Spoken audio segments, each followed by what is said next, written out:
Drage gledalke, dragi gledalci, lepo pozdravljeni. Moja današnja gostja je političarka, poslanka v Državnem zboru Slovenije ter podpredsednica stranke Demokrati, gospa Eva Irgl. Gospa Eva, lepo pozdravljeni.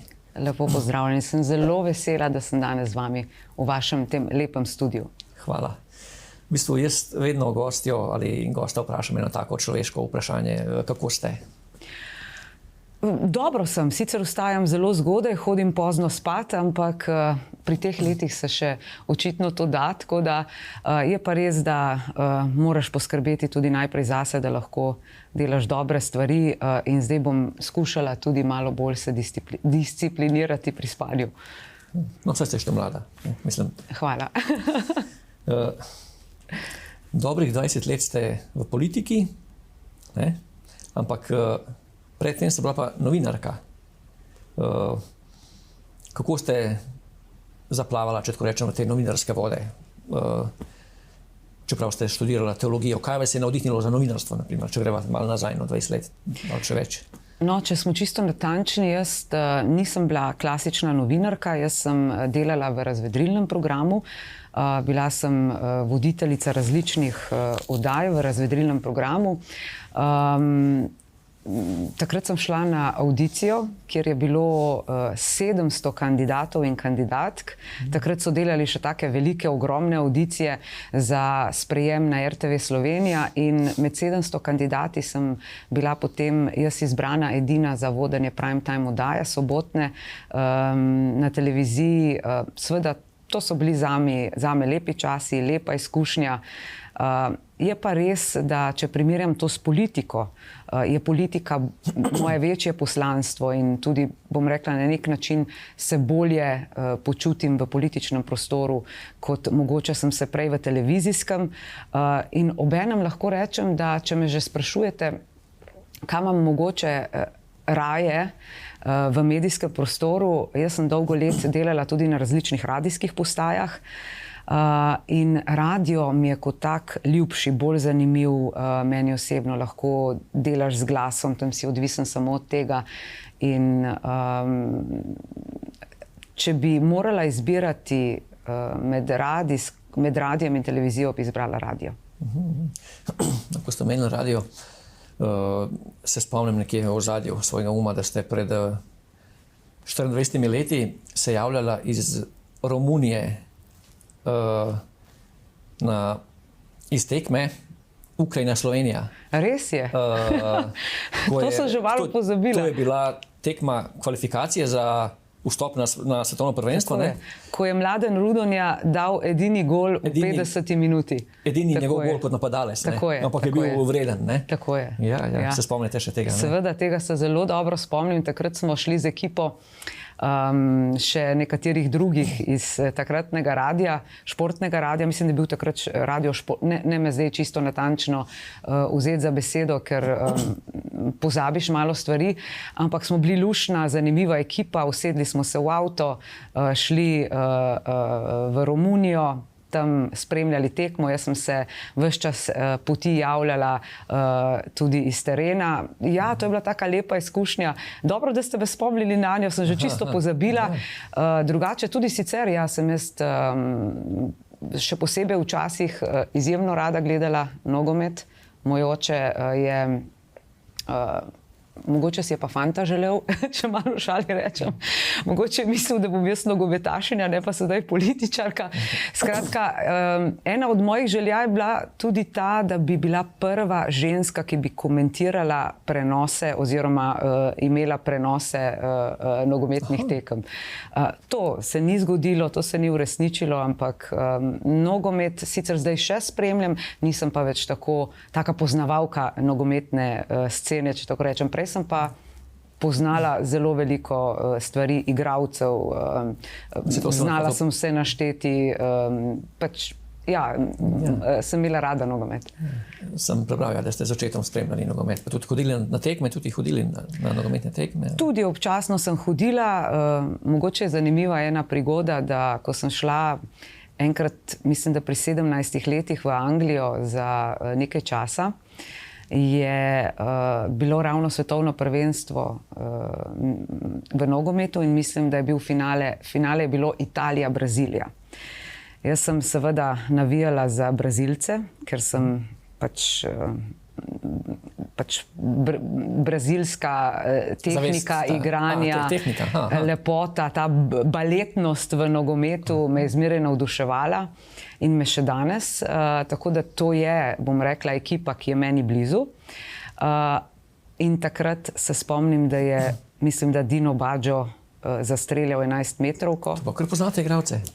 Ja, to je bilo Dino še dolgo nazaj.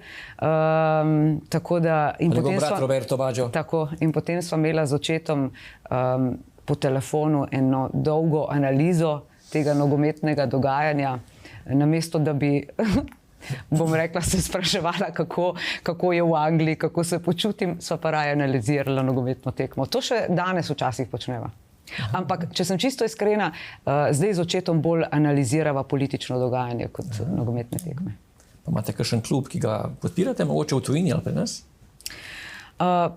Pravzaprav zdaj nisem več toliko vpeta v to, da bi prav rekla, zdaj pa nekoga spremljam, ampak če je kakšna zanimiva tekma, si jo pogledam skupaj z Davorjem mojim, tako da Davor je tudi navdušen gledalec nogometa, pa tudi drugih, predvsem pa hokeja. Super. Ja. Kaj pa sama, kaj športate? Prebral sem, da ste tekli kar nekaj maratonov, polmaratonov. Ja, pretekla sem kar nekaj polmaratonov in to še kar solidnim časom, tako bom rekla. Glede na to, da se pač s tem sem se ukvarjala bolj tako, zato da sem se dobro počutila, zato da sem gibala.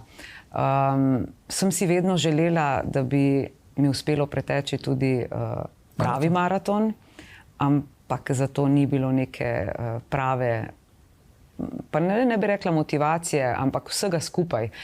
Ni se poklopilo, da bi kdaj to naredila, zdaj pa niti ne tečem več. Občasno grem sicer na kakšen dobrodelni tek do 10 kilometrov, sicer pa sem veliko v naravi, hodim, doma pa tudi včasih seveda dvignem kakšno utež. Ja, no, to je koristno, seveda. Tako. In kateri je vaš najboljši rezultat, če ni skrivnost pri polmaratonu? Mislim, da ura 52 ali ura 50. Ura 50, ura 52, tam nekje. Ja. V redu, ja. Super. Prebral sem tudi, da ste rada, oziroma a še radi poslušate klasično glasbo? Klasična glasba je podstat za vse druge glasbene zvrsti, tako da sem ljubiteljica klasične glasbe, ampak... Mozarta sem zasledil?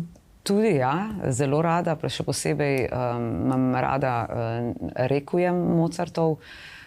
Večkrat ga poslušam,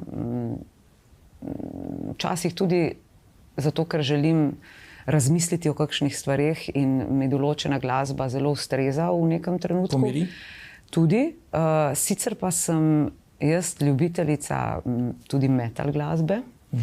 Zdaj smo bili ravno na uradnem obisku na Finskem in tam je veliko metal bendov, ki jih jaz poslušam in so bili tam politiki čisto navdušeni nad tem, ko sem jim razlagala, katere vse bende njihove poznam. Tako da jaz moram reči, da pri glasbi se ne omejujem. Tudi si dovolim, da glasba mene res nagovori, da jo začutim. Moj Davor je v prvi vrsti glasbenik, vrsto let deluje na tem področju, je tudi študiral recimo na Berkeleyju v Ameriki kompozicijo glasbeno in on ustvarja glasbo, ki je v osnovi jaz mogoče kot bolj rockerska duša ne bi poslušala takoj, ampak potem, ko pa želim priti v neko stanje, kjer se skušam umiriti, povezati sama s sabo, začutiti, bom rekla, ta duhovni del sebe, potem pa vedno poslušam njegovo glasbo in to je res glasba, ki ti da neko notranjo moč, ki te poveže s samim seboj, ki ti odpre različne širine razmišljanja. In predvsem jo lahko začutiš. Davor to ustvarja z še enim angleškim, sicer živi v Ameriki, izvajalcem, in skupaj sta odlična, zdaj odhaja tudi recimo na avstralsko turnejo, predtem je bil že v Evropi, jaz sem jih videla v Londonu na razprodani dvorani, tako da glasba mi je meni zelo pomembna, sem tudi igrala violino. Kitaro?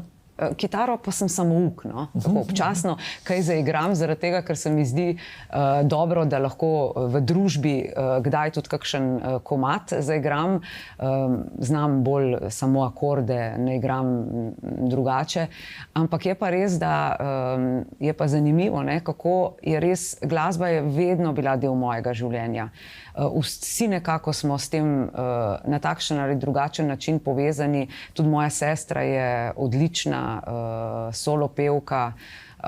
Res, glasba je nekaj, kar jaz zelo jemljem kot svoje in mi da veliko zadovoljstvo, ne glede na to, bom rekla, kje sem, ampak seveda pa more rezonirati v meni in moram jo takrat v tistem trenutku začutiti. To je zelo pomembno.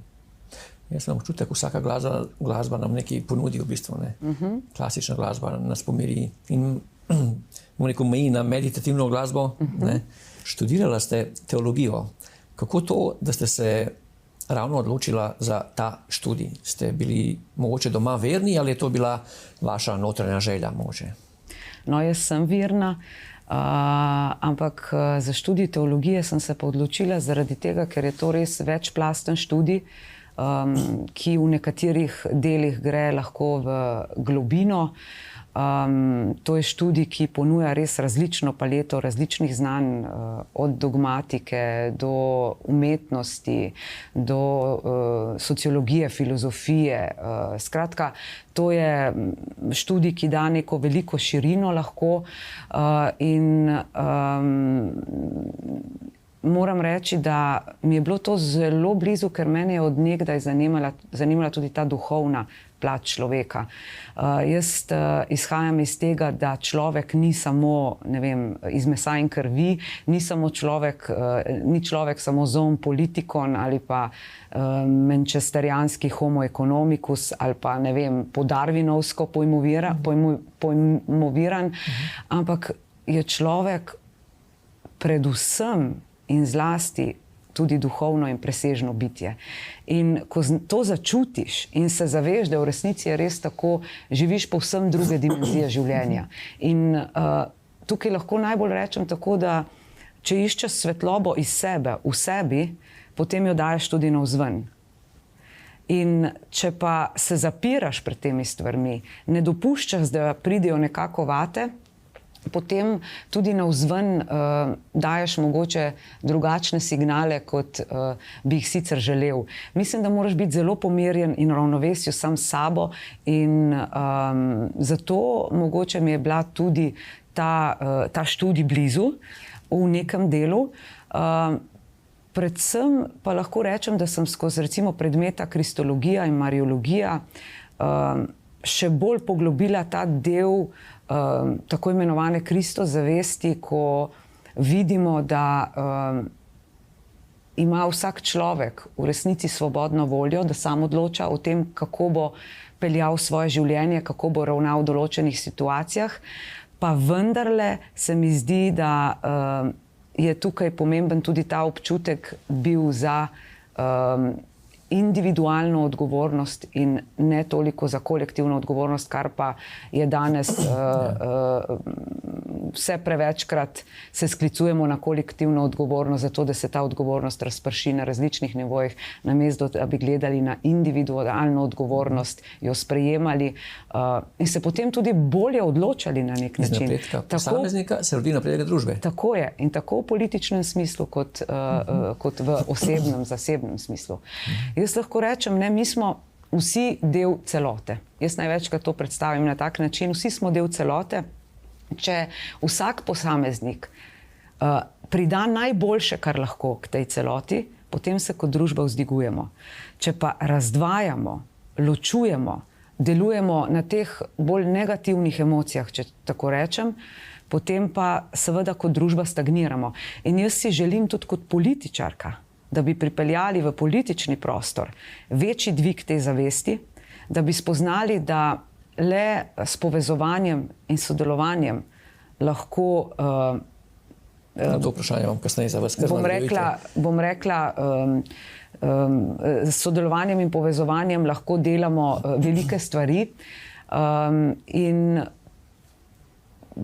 če je tako, potem jaz mislim, da se nam obeta zelo lepa prihodnost in tako nameravamo tudi mi delovati. Sem dostakrat prebral na družbenih omrežjih in drugod slišal, da uporabljate termin duša. A potem takem tudi mogoče prakticirate molitev ali meditacijo sama doma ali hodite v cerkev ali tako bom rekel. Ali vam je rekel molitev nekaj vsakdanjega? No, jaz sem tudi kot otrok molila. Mogoče bi bilo dobro, da bi večkrat, ampak zdaj se znam nekako povezati sama s sabo tudi skozi druge načine in nivoje. Vsekakor pa je molitev ena od oblik, kjer se lahko tudi povežeš s tem presežnim in s tem, kar je v tebi najbolj globoko vsekakor. Pa gremo malo k politiki. Eno enostavno vprašanje. Kako bi ocenili trenutno politično stanje v Sloveniji? Kako bi ga vi ocenili?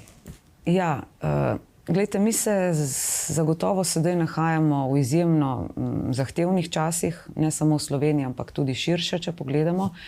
Ampak če pogledamo samo stanje v slovenskem prostoru, jaz mislim, da smo zdaj zelo polarizirani v političnem prostoru in kot družba, ampak še posebej v političnem prostoru. In polarizacija vedno vodi v skrajnosti. Tako na eni kot pretirana polarizacija vodi oziroma gre v skrajnosti, tako na eni kot na drugi strani, kar pa nikoli ni dobro. Skrajnosti nikoli niso dobre, skrajnosti so zaprte same vase, skrajnosti nimajo tega potenciala v sebi, da bi se razvijale, zato seveda hromijo, bom rekla, sam družbeni razvoj kot tak. In jaz si želim, da bi mi pripeljali v politični prostor več ravnovesja znotraj teh dveh polov. Se pravi, mi imamo v Sloveniji zelo velik segment ali pa procent ljudi, bazen ljudi, ki so tukaj nekje na sredini in si želijo samo, da bi država normalno funkcionirala in da bi oni znotraj te države lahko delali tisto, za kar so se izobraževali, za kar so poklicani, kar čutijo, da je tisto, kar lahko pridajo največ k družbi.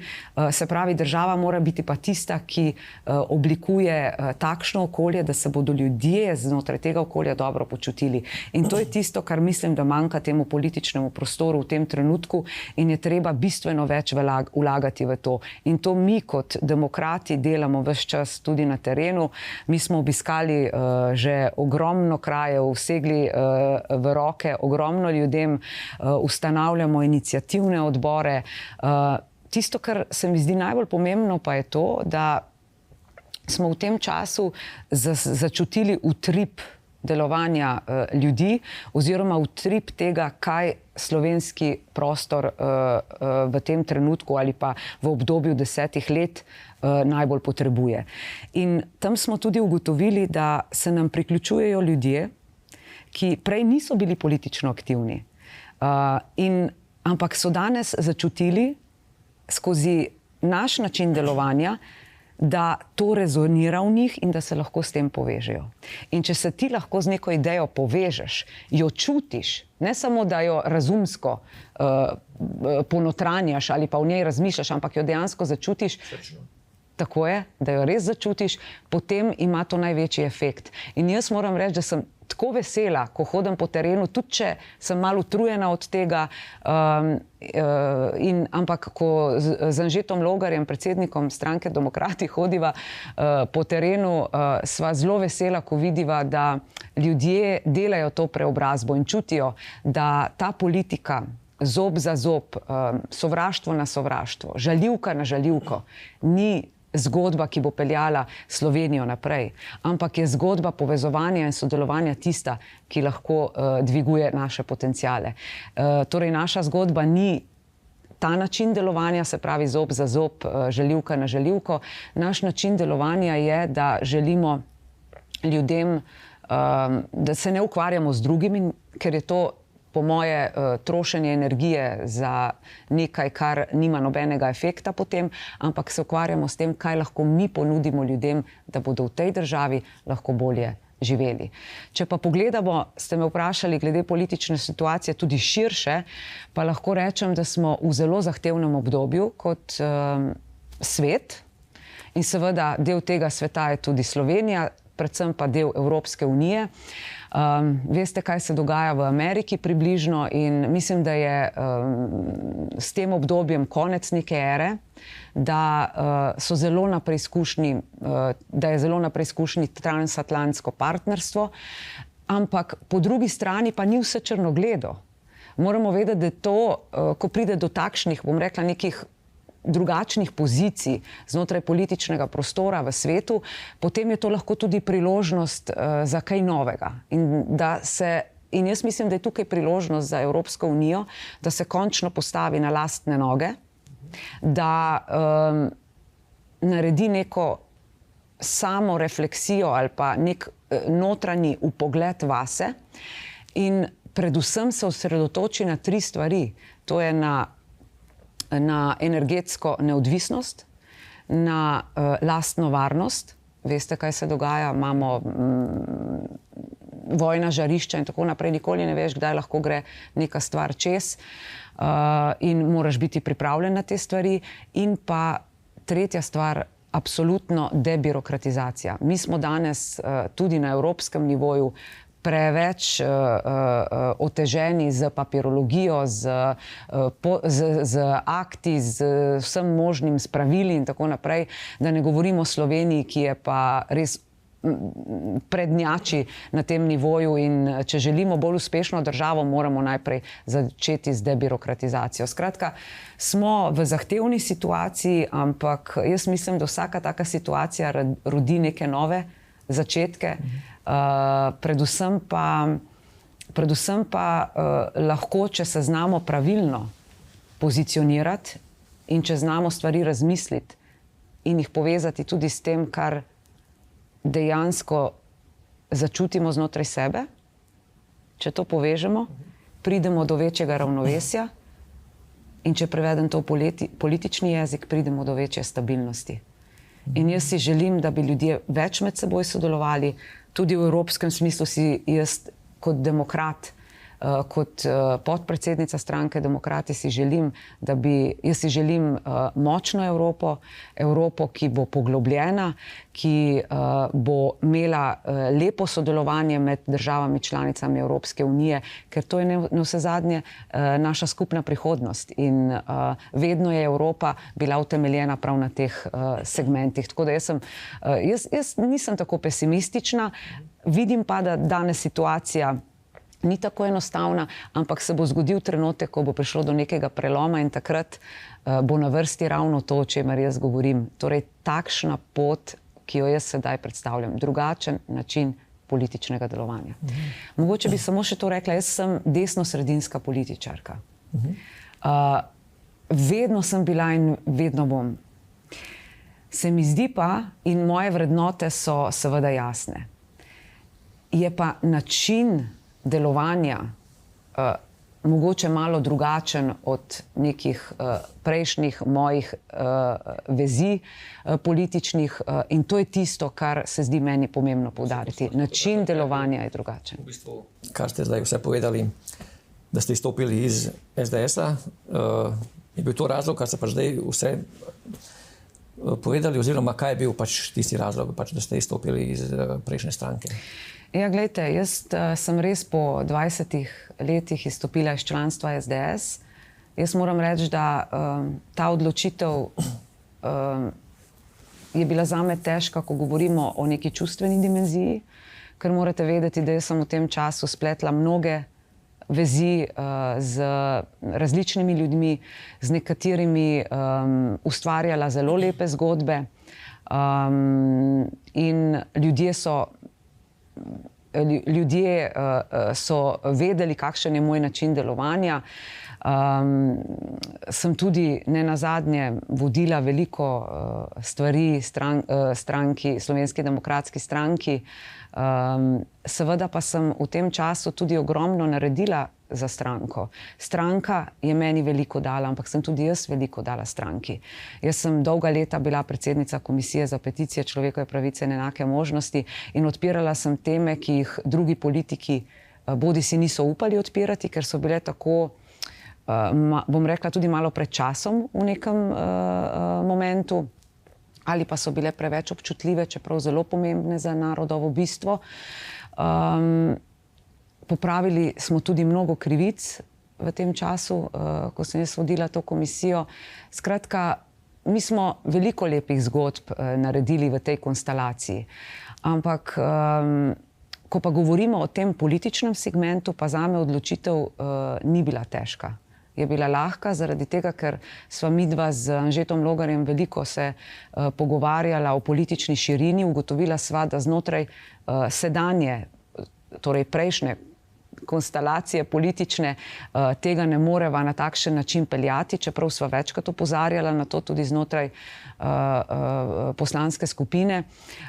In potem sva se preprosto odločila tako, da začnemo z neko novo potjo, ki pa mislim, da bo res dvigovala družbo kot celoto. Nimam pa nikakršnih zamir, jaz nisem šla zaradi tega, ker bi imela kakršnekoli zamire, slabe občutke ali kaj takega. Jaz sem odšla preprosto zato, ker čutim, da lahko dam več v tem trenutku v novi formaciji kot v prejšnji politični formaciji. Tako da, glejte, pa mislite, da ljudje se, glejte, ljudje prosim? Mislite, da v prejšnji stranki tudi tako čutijo glede vašega odhoda? Ali? Glejte, jaz si želim, da so veseli skupaj z nami. Ja. Enost. Tako je, enost. Enost je zelo pomembna. Če čutiš enost in če si del in če se zavedaš, da si del enosti, potem ni nič nemogoče. Predvsem pa si jaz želim, da bi politika, ravno tudi izhajajoč iz te enosti, če tako rečeva, da bi politika zdaj pretežno deluje, bom rekla, na negativnih čustvih. Vzbuja v ljudeh ali pa podpihuje tudi sovraštvo, jezo, agresijo. Se pravi, deluje na teh bolj temnih emocijah, ne toliko na svetlobi in svetlih emocijah. Jaz pa si želim, da bi politika delovala tudi bolj v tej smeri. Tako da družbeno-politični prostor v Sloveniji je zelo zanimiv, ampak verjemite mi, da ponuja bistveno več potencialov oziroma ima bistveno več potencialov, kot jih znamo danes izkoristiti, prav tako kot tudi drugi segmenti družbe, od gospodarstva in naprej, imajo več potencialov, kot jih znamo danes izkoristiti. Ampak le priložnost moramo dati, predvsem pa mora politika se zavedati, da je samo servis državljanom. Ne pa zato, da je nastopaška, da je pretenciozna. Poglejte, sedanji parlament, vidite, kako namesto, da bi se res s pomembnimi stvarmi ukvarjali, mediji poročajo samo o ekscesih. Poslanci so ugotovili, da če narediš nekaj ekscesnega, potem je to vstopnica v medije. Če pa delaš dobro, če opozarjaš korektno na stvari, če daješ predloge, potem te pa praktično nikjer v medijskem prostoru ni, ker nekako to ne ustreza nekim profilom entertainmenta, bi jaz rekla, pa to ne bi smelo biti šov, ne na eni, ne na drugi strani, ampak bi preprosto to morala biti odločitev, da delamo nekaj za skupno dobro. Mogoče bi tukaj omenila eno raziskavo, ki je bila narejena pred časom v Evropski uniji, med državami članicami Evropske unije. In takrat so spraševali ljudi, katere po posameznih državah članicah Evropske unije, katere vrednote so jim najbližje. In večina ljudi je dala na prvo mesto vrednoto družino, kar je povsem logično, normalno in povsem jasno. Ampak omejeno mogoče, ne? Če gledamo politika je malo širše, ne? Seveda, ampak kot vrednoto so dali na prvo mesto družino. Večina držav članic Evropske unije. Ko pa govorimo o vrednoti politiki, je pa veste, kaj je zanimivo, da so recimo skandinavske države zelo visoko, mislim, da ne vem, katera država že celo na visoko drugo mesto postavila politiko kot vrednoto. Kje smo bili pa mi? Mi smo politiko postavili na zadnje mesto, kar tudi ni nerazumljivo glede na situacijo, v kakršni smo in glede na to, kako deluje predvsem tudi sedanja politična koalicija in pa vlada. Ampak bistveno je pa to, da tam se ljudje zavedajo, da je politika delo v skupno dobro in da je politika tisto, kar lahko izboljša njihova življenja. Pri nas nismo še v tej fazi, ampak jaz upam, da enkrat bomo prišli do tega stanja, ker bi bilo to dobro za vse nas, a ne? Sej, kako se vi bolje počutite, recimo, če jaz vas vprašam, ali pa tudi sebe, kako se vi bolje počutite, če se povezujete z ljudmi, če ste povezani sam s sabo, ali če se ločujete od ljudi, če ste ločeni, če gledava čisto osebno. Verjetno so občutki čisto drugačni, če se povezuješ. Če se povezujemo, ker enost prinaša mir in srečo, separacija pa kreganje in v globalnem smislu vojne, tako da definitivno povezovanje. In pa me veseli, da ste postavili v ospredje te vrednote v politiki. Jaz pač se nisem predstavljal, da nekateri politiki sploh o tem razmišljajo, da so občutki v bistvu, ne, da je to samo nek osebni interes in tako da mi je zelo všeč pač to. Ne. Hvala, sej lahko rečem, sej res ne razmišljajo politiki o tem. Mi pa razmišljamo o tem, ker vemo, da je to del našega, ker je to del načina delovanja vsakega posameznika, ko se zave tega. In ko se zaveš tega, potem življenje lažje teče in je čisto drugačno. Seveda pa v pomoči ključnih rešitev, ki jih moraš kot politik imeti. In mi si želimo v nekem obdobju 10 let, do leta 2035, napraviti uspešno Slovenijo. Tako, kjer se bojo ljudje dobro počutili, kjer bojo zadovoljni, kjer bo radost, ne pa samo neka negativnost, hromitev lastnih potencialov. Danes smo v taki situaciji. Večina ljudi, ko pomisli na politiko, pomisli na nekaj slabega. Večina ljudi, ko se pogovarja o politiki, vidi pred sabo tiste, ki jim omejujejo pravice, ne pa tiste, ki bi jim lahko nekaj pridali boljšega k njihovim življenjem. In mi želimo to pripeljati v politični prostor. Meni se zdi to tako pomembno in tako nujno. In jaz globoko verjamem v to, da je to res prava pot. In zato je bil ta odmik odprej nujen. In mislim, da sem prav srečna in vesela, da sem danes tukaj, da lahko to povem. Ker nimam vedno ali pa zelo malo ali pa skoraj nikoli priložnosti govoriti na tak način o teh stvareh, ki odpirajo širino, ki večajo potencial in na vse skupaj, kot ste lepo povedali, povezujejo. Skratka, jaz si želim, da bi bila politika dodana vrednost ljudem, ne pa nekaj, kar jim stalno nekaj odvzema v njihovih življenjih. Tako zdaj, ko se pogovarjava, se mi je postavilo eno vprašanje, tako kot laiku. Ali je možno to, kar ste zdaj govorili, uvesti, bom rekel, v parlamentarnem sistemu? Ne? Tako nekako, jaz kot laik razmišljam predsedniški sistem, če je eden vodja, ne? In če ta vodja, bom rekel, nek moder človek, pa dober, ne? Potem je mogoče to bolj izvedljivo, kakor pa če, bom rekel, 100 ljudi odločuje o nečem, včasih se še 2 ali 3 človeka ne mota nekaj zmeniti, kaj šele 50, 60 ljudi. Včasih tudi vidimo, da vladajoča stranka hoče sprejeti kakšen zakon, ki bi bil dober za ljudi, ne? Potem pa opozicija samo zato, ker čeprav bi zakon dober, ne? Opozicija samo zato, ker pač se sovražijo, potem glasuje proti in potem ta zakon ni sprejet v predsedniškem sistemu, razen če to ni nek diktator, pa se mi zdi to mogoče bolj izvedljivo, to, kar ste govorili, pač te Jaz se s tem ne strinjam na ta način, zaradi tega, ker se mi zdi, da pridobitev demokracije je ravno v tem, da več mnenj lahko doprinese k boljši rešitvi in se mi zdi to pomembno krepiti in poudarjati. Težko se zmenijo? Ja, sedaj. Sedaj se težko zmenijo. Se pravi, pravi ljudje morajo priti na prava mesta, na prave pozicije, ki imajo en širši pogled, kako mora stvar funkcionirati in kako mora delovati.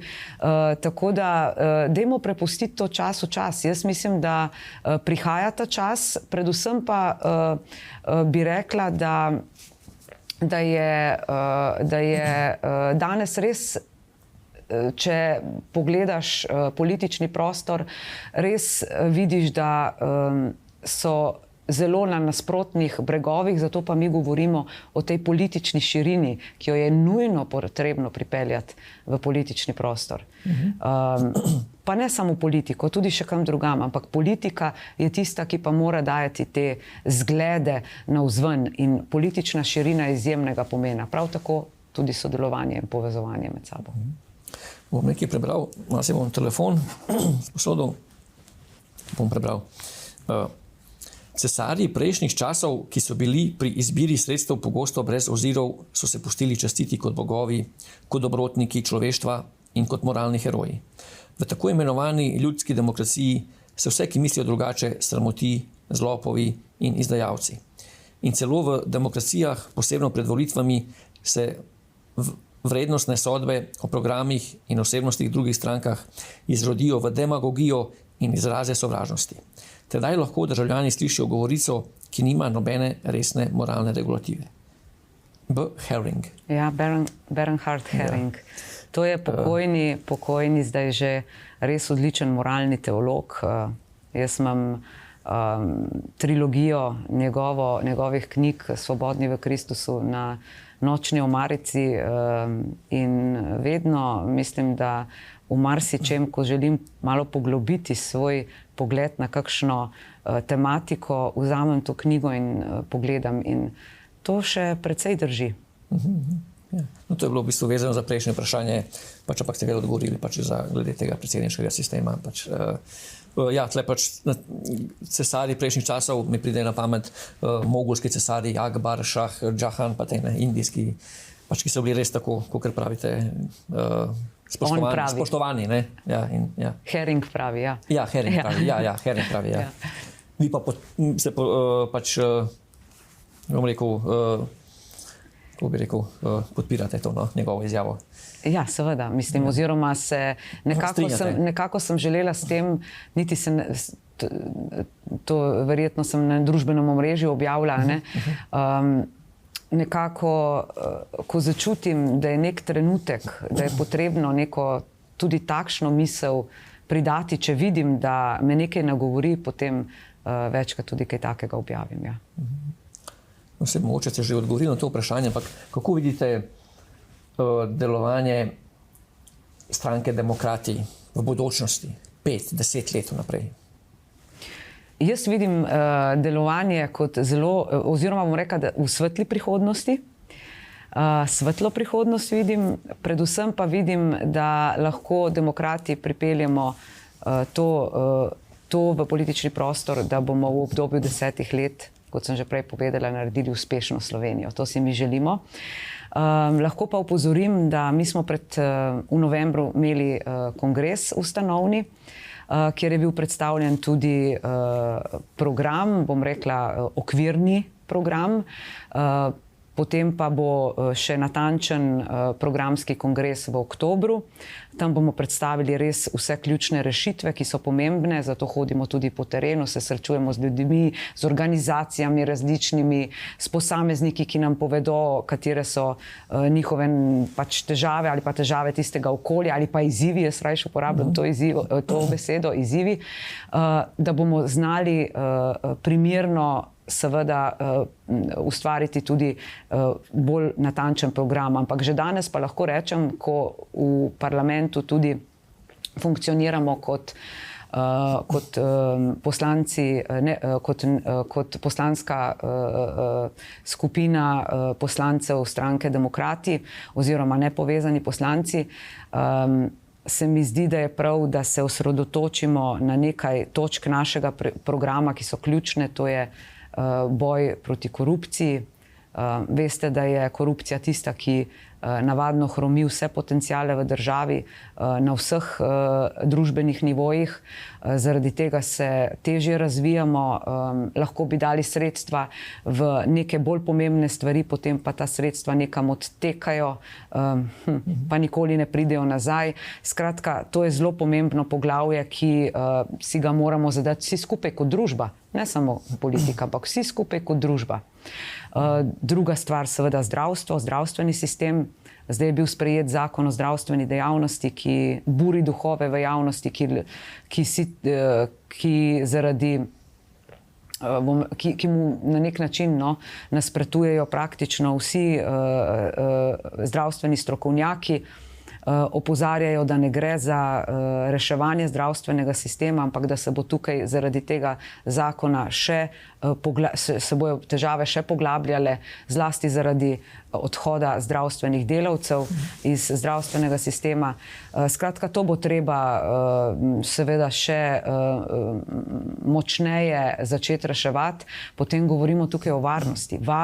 Varnost je ena ključnih stvari. Varnost je ključna dobrina, ki jo moramo zelo skrbno čuvati in varovati. Če ne delamo na njej, potem lahko hitro prestopi v kaj drugega. Vidimo v svetu, kaj se dogaja. Ampak tukaj ne govorimo o varnosti samo v obrambnem smislu, ampak tudi o prehrambeni varnosti.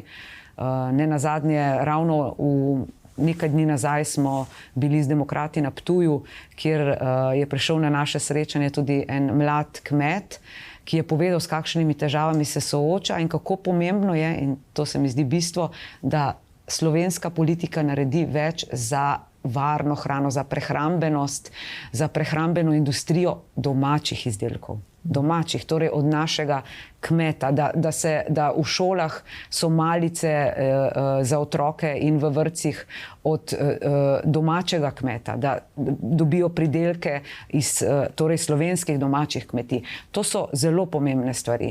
O varnosti govorimo na področju kibernetske varnosti. To je danes velik, hud problem in moramo biti zelo pripravljeni na te stvari, ki se dogajajo na tem območju. Potem govorimo o energetski varnosti. Torej, to spada pod področje varnosti, ampak naša točka je tudi seveda našega programa, ki je zelo pomembna, je ugodno gospodarsko okolje. Če ni ugodnega gospodarskega okolja, tudi socialna država ne more tako funkcionirati, kot bi si želeli. Mi moramo ustvariti tako okolje, da bojo podjetniki tukaj radi delali in da bodo lahko svoje kvalitetne proizvode tudi potem seveda, bom rekla, da ljudje pridejo do njih, predvsem pa, da se jim zmanjša birokracija, ker danes je te papirologije tako preveč, še posebej za podjetnike, in seveda narediti neko ugodno davčno okolje. Mogoče bi vas se vprašal za... Pa digitalizacija tudi ne ena od točk, to moram povedati, to je tudi zelo pomembno. Še posebej v zdravstvenem sistemu. Potem bi rešili hitreje kakšne stvari. Mogoče bi vas se vprašal za, če greva malo ven iz Slovenije, bi rekel, za stanje v Srbiji, ki se dogaja. Pa, če lahko jaz povem, če mi dovolite, jaz imam tam dosti sorodnikov in tako, kot spremljam, in ko mi pravijo, plače pa pokojnine niso bile nikoli večje, kot pa zdaj. Naprimer, prej, ko je bil Koštunica pa Tadić, zdaj so plače in pokojnine dosti boljše, potem brezposelnost je manjša, kot prej. Potem infrastruktura, kar tudi sam vidim, kad dosti potujem dol. Tako da jaz sam ne obsojam, bom rekel, teh študentov, ampak ne vem zakaj, če pa zdaj dejansko je boljše v teh segmentih, ki sem jih naštel. Mogoče se motim. Kakšen je vaš vidik? Če imate, mogoče niste spremljali to stanje? Mislim, seveda spremljam kot politik, spremljam, vidim, kaj se dogaja, ampak nisem pa ravno fokusirana na ta del. Bom rekla, me zanima ta del, ki je vezan bolj na Evropsko unijo, na to, kako lahko mi čim več in bolje prosperiramo znotraj države. To se mi kot političarki v tem trenutku zdi najbolj ključno. Drugače pa mislim, da je situacija tam zahtevna vsekakor in upam, da jo bojo znali primerno rešiti. Mislim, to sem tako vprašal, glede na to, da so protesti veliki že nekaj časa in zdaj v Turčiji in tako naprej. Pač, upam, da se mirno reši vse, kot ste rekli. Zdaj pa, za volitve se že kaj pripravljate ali je še prezgodaj? No, zdaj smo že v takem obdobju, ko nikoli ne veš, ali lahko nastopijo kakšne predčasne volitve, če nekdo ugotovi, da je mogoče zanj najboljši čas, da se sprožijo. Škarje in platno ima v rokah vlada, kot veste, v tem trenutku, oziroma še posebej, če se nekako Gibanje Svoboda odloči, potem lahko gremo prej na predčasne volitve. Sicer pa bodo redne tako ali tako že naslednje leto, spomladi. V vsakem primeru mi pospešeno delamo na terenu. Mi gradimo stranko bottom-up, se pravi od spodaj navzgor. Torej to pomeni, da vsak naš član je res ne samo, da je naš član, ampak je zelo povezan z nami, sodeluje v določenih postopkih, dajejo tudi rešitve določene za programske smernice. Skratka, mi imamo zelo široko paleto posameznikov, ki lahko veliko prispevajo k boljši Sloveniji. Mi smo seveda nekako v času, ki je zelo zahteven, zaradi tega, ker se vsi zavedamo, da so tudi volitve blizu, ampak jaz se toliko ne ukvarjam s tem, ampak predvsem s tem, kaj vse lahko zdaj naredimo, da bo potem po volitvah zaradi tega bolje. Tako da nekako ne kalkuliram v tem smislu, ampak se nekako predajam bolj temu toku, spontano. Seveda z razmislekom, na določenih točkah, ampak sicer se moraš pa prepustiti, ker na koncu ugotoviš, da če hočeš, da se nekaj spremeni, ni odvisno samo od rešitev, ki jih daješ, ampak od tega vala, ki se sproži med ljudmi. In če smo sposobni sprožiti ta val, mislim, da bo v obdobju 10 let vsem nam lepše. Ja, super. In za konec bi morda kaj sporočili vašim podpornikom in tistim, ki morda mislijo drugače? Imate morda kakšno enostavno sporočilo? Ja, mogoče samo to, da je, kar sem že večkrat skozi današnji pogovor povedala. Dajmo stopiti skupaj, dajmo sodelovati, se povezovati, tako potem kot družba rastemo. Če pa si mečemo polena pod noge, če nekako delujemo razdvajevalno, ločevalno, potem pa ne izkoristimo tega potenciala, ki ga imamo. In mislim, da ljudje to zmeraj bolj tudi čutijo in se zavedajo, da je to pomemben vidik, ki lahko naredi tisto točko preloma, da se vsi skupaj zbudimo potem v boljšo prihodnost. Ja, prišla sva do konca današnje oddaje. Hvala vam, ker ste bila gostja v oddaji Biseri modrosti in hvala vam, ker ste delili te, bom rekel, politične stave in pa ta dušna sporočila tudi z nami. Ja, hvala vam zaradi tega, ker malokrat imam jaz kot političarka priložnost, da mogoče tudi na en drugačen način pogledam na situacijo, tako politično kot še kakšno drugo. Tako da sem zelo hvaležna za ta pogovor. Ja, hvala. Mogoče se še kdaj vidimo tukaj v studiu. Mogoče pa res. Najlepša hvala. Drage gledalke, dragi gledalci, hvala, ker ste bili nocoj z nami. Oddaja je na voljo prav tako na podcastu Biseri modrosti za Nando oziroma na YouTubeu ETV televizije. Lep pozdrav in nasvidenje.